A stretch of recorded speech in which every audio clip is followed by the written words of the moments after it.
This is Gaz from Windows Game Reviews joining you once again for our second Modding Monthly.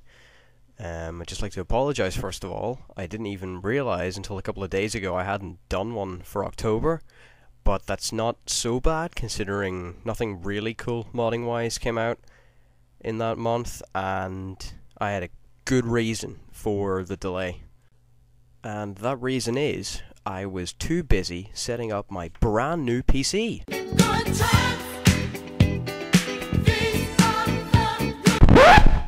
Okay, now that I've had my minute of celebration, I'll get back to the review. This month's mod is Defense Alliance 2 for Killing Floor.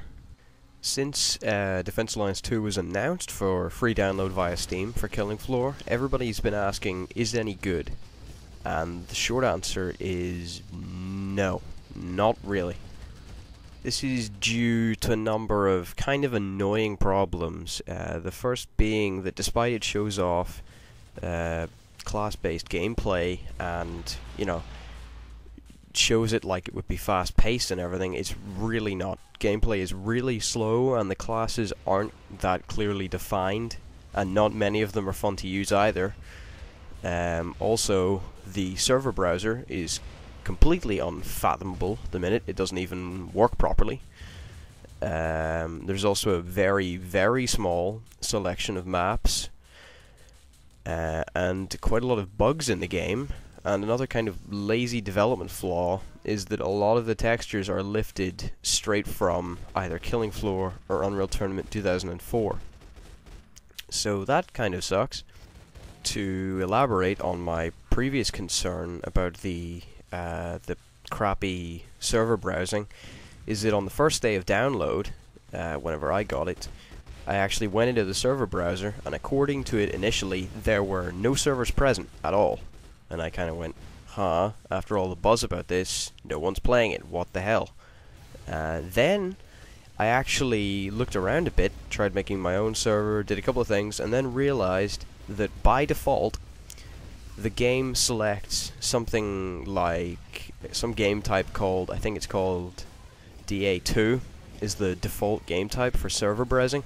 That is actually a non-existent preset. That game type does not exist.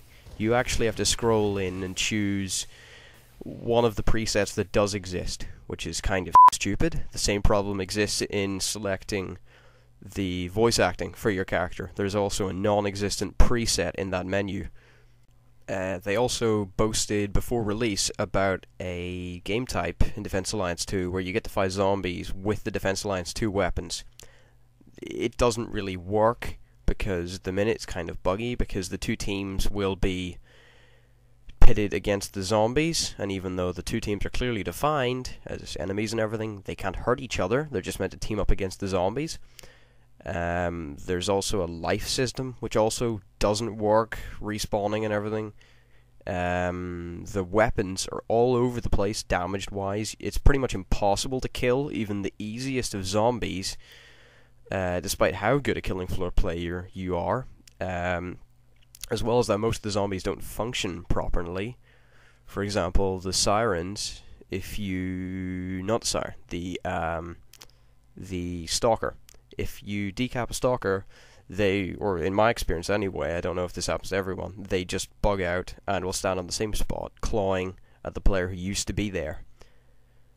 And the other problem I have with it is that the gore system and the dismemberment system is the same as that seen in Unreal Tournament 2004, except they've removed all of the body parts that spawn and just replaced them with this kind of crappy, really fake looking red effect, which doesn't work at all. It looks absolutely terrible and most of the time bugs out. But to be fair, I think all of these problems are due to the fact that it was built on the Unreal Tournament 2004 engine instead of the modified Killing Floor Unreal 2 engine, which I think that's due to the fact that it was, created before Killing Floor was released and before they finished perfecting the Killing Floor SDK. So I think that, to be fair, all of the problems I've mentioned are kind of bugs and slight flaws in the design process. and that they could pretty easily fix all of those and make it a reasonably decent game, which I certainly hope they do in a future update. So that's it from me. I'll see you guys real soon. Cheers.